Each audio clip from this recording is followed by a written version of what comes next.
Major League Rugby Season 2 was an exciting year for the MRR, with ups and downs for all the teams involved, which led to a great final between Seattle Seawolves and San Diego Legion.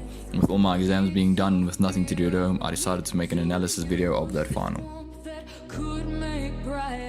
It was a classic final affair with lots of tactical kicking, and you could tell that both teams were nervous due to all the handling errors throughout the game. Nevertheless, it was a great spectacle for the 6,000 fans in attendance, as well as the 500,000 people watching it from all across the world.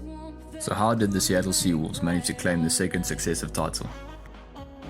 Let's start off with the Seattle attack. The Seawolves use an attacking formation known as the Aussie box.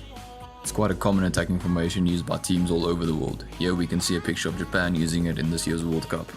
There are multiple variations to this attack, but the basic principle is that you have 3 forwards lined up in front of your 10, with another pot of forwards lined up either in the midfield or on the blind side. Like Japan, the Seawolves usually opt for a pot on the blind side. There are multiple ways to use this attacking shape effectively. The first of which is to bash it up flat with your forwards to try and get over the gain line. However, here we can see San Diego employ a rush defense effectively and stop Seattle before they reach the gain line. The second is to use your forwards as a decoy to buy your fly half a second or 2 extra to make a decision. Here we can see Legion's defensive line all pointing inwards, ready to take on the forwards that's coming at them. However, Seattle plays it out to Sema at 10. The Legion defenders then have to turn and adjust, which buys Sema an extra couple of seconds to get the ball out to Barton, who has a good run, attracts a couple of defenders and then passes the ball out. After that, the ruck is formed and Seattle sets up their attacking shape again. The third way is to pass it to the player in the middle of the pod, who then draws the defenders in front of him and puts his outside player into space. However, here Manihera makes a great play, anticipates the pass and takes a great interception. On 2 of these occasions, we see San Diego employ an effective defense and stop Seattle in their tracks. This brings me to my main 2 points of this video. One, which we'll get back to later, is that Seattle didn't win this match, San Diego simply lost it. And 2, Seattle are easily beatable because they are a system team. Here's a perfect example. The Seattle player is tackled and the ruck is formed. All Sema needs to do is look up and see that there's a massive gap in front of him. There's one San Diego defender trailing back in an offside position and another one with his body aligned towards the ruck. All he needs to do is run a flat line, receive the ball from the scrum off, draw those 2 defenders and then put his forward into the gap. This is what this picture could have looked like. But instead, as soon as he sees the Seattle player go down, he moves back into formation. The Seattle forwards then bobble the ball, pass it back to Sema, who's under pressure, and he makes a terrible kick. The ball rolls over the dead ball line into scrum for San Diego back on the 10 meter. Here's another great example. Seattle gets over the gain line and sets up the ruck. T.S. Duru has a massive gap in front of him, but look where his eyes are. He looks at the spot where he's supposed to be placed in terms of the system, and therefore he doesn't notice a massive opportunity right in front of him. He then shifts back into position and doesn't notice the 2 offside players from Legion, one of which is lying on the ground. Manoa, also ignoring the opportunity, just shifts in behind CS Duru. This is where both of them should have been, running hard at the gap and receiving the ball flat from Smith, putting them into space. Instead, Manoa waits for Smith to pick up the ball before he starts running, which gives Sam Mooching plenty of time to cover up the gap. Smith then delivers a bad pass and the ball goes between Sema's legs. Luckily for Seattle, the ref was playing advantage for a knock-on. Throughout the game, Seattle ignored opportunities and rather played to the system that they know. When the league is still young and you have a strong tactical system like Seattle, this style of play tends to work. However, as the league grows and becomes stronger, you're going to need more players with high rugby IQs that are able to play what's in front of them and not just stick to a system that's been coached into them. Therefore, if Seattle doesn't sign players with high rugby IQs in the future, in a couple of years' time they won't be a force to reckon with anymore. Before we get to my point that San Diego lost this match, let's analyze their strategy. They like to set up one forward pod close to the ruck with the fly standing wider out and another pod in the middle of the field. This tactic is similar to the one the Springboks used in the 2017 season. However, when they got close to the line, they looked to break this formation and bashed it up with their forwards. They also relied heavily on Paddy Ryan's carrying ability, and he seemed very happy to lend his services. One tactic that I really like from San Diego, and one that they really underused, I don't know whether it was lack of confidence or not enough practice in the system, but it's a similar tactic to what the All Blacks used this year, and that's playing with 2 pivots.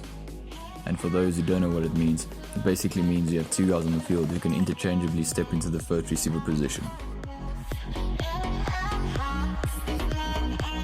Let's take the scrum for instance. Off of your screen, Seattle has split their defense in the back line with 3 on the blind side and 3 on the open side. Joe Peterson and Taanosa line up directly behind the scrum to create doubt in Seattle's mind about which way they're going. At the bottom of your screen you can see Joe Peterson sliding towards the left and then Taanosa following him in order to create a 4-3 overlap. However, because Seattle's scrum off is lined up on that side of the scrum, he just tracks Peterson. This prevents the overlap from forming. Suniola then makes a great read and cuts off Joe Peterson's options on the outside and is therefore forced to take contact. Now let's take it back and see the other options San Diego could have opted for here.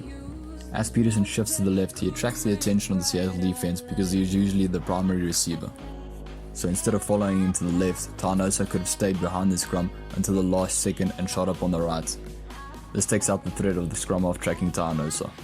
This would have left Sema in two minds, either leaving a gap outside of him which Taanosa could have exploited, or it would have forced Seattle's outside defenders to come in to cut off Taanosa's space, and one long pass to the outside would have meant the wing was over in the corner. Other than using the two pivots, let's see what San Diego could have done in order to score here. As a trailing runner running behind the play with the ball, it's very important to read their body position. If their body's positioned towards the inside, you run a short line on the outside. If their body's positioned towards the outside, you run a short line on the inside. Look at Joe Peterson's body position. It's pointing towards the outside and JP Smith is being drawn towards the touchline. This is where Taanosa needed to cut back on the inside, and even though Manoa might have caught him, they would have been 1 or 2 meters away from the try line and an easy pick and drive would have pushed them over. Here's another example where using two pivots could have paid dividend for San Diego. Augsburger clears the ball from the ruck and San Diego bash it up with their forwards. The forwards from the previous ruck are all slow to get to their feet. This leaves a large gap on the right side of the ruck.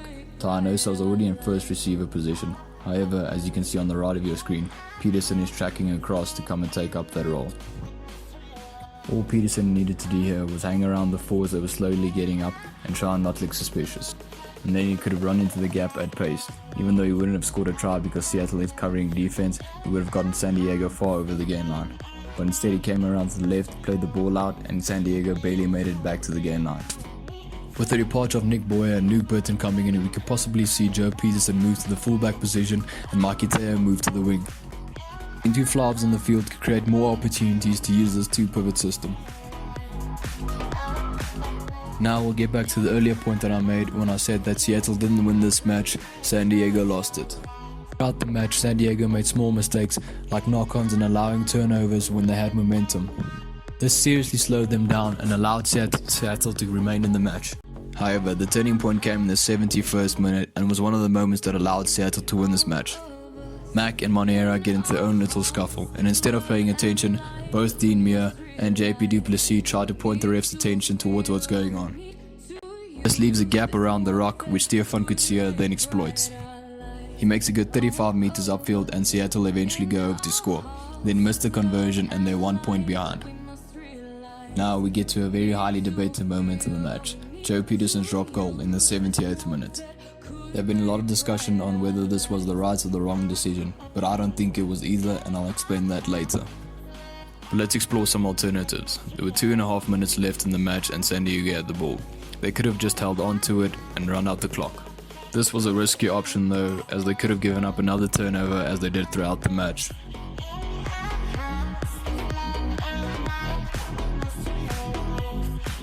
Another option would have been for Joe to kick it into the corner. There was no one back there for Seattle and that would have forced him to go 60-70 meters upfield to try and force a penalty or go for a drop goal. But as I said, the drop goal wasn't necessarily the wrong option. A couple of seasons ago, the Lions in Super Rugby were in a similar position and Elton Yankees, their fly-off, went for the drop goal, putting them 4 points in the lead and they were able to close out the match. What happened after the drop goal is what was going to be important. Only 2 minutes on the clock left, and instead of kicking the ball back to Seattle, they could have spread it out wide where there was space and just round out the clock. But instead, they kick it out in what I must say was a brilliant kick by Joe Peterson. Then came one of the final 2 telling moments of the match. It was up to San Diego to defend their line. They then made the crucial mistake of giving away a penalty for high tackle. Seattle kicks the ball out and sets up a line out 10 meters from San Diego's line. Seattle sets up the maul and starts gaining dominance. As any seasoned veteran will tell you, when you're 5 meters away from the line, your opponent has a dominance in the maul, and the game is on the line, you collapse that maul. It doesn't matter if you get a yellow card, a red card, you collapse that maul. This is a championship game. The ref will be very reluctant to award a penalty try in this situation. He will much rather dish out a card and give another penalty and give the opposition another chance to push over. But instead, San Diego allows the maul to rumble forward and Seattle are able to power over for the win. San Diego came so close, but yet ended so far away. Even though it ended on a disappointing note, I think all us Legion fans can look back at the season and say it was a great one. With new signings like Luke Burton and Ma'a Nonu, and with players like Joe Peterson and Sam Mooching returning, I think we can definitely take it all the way this year.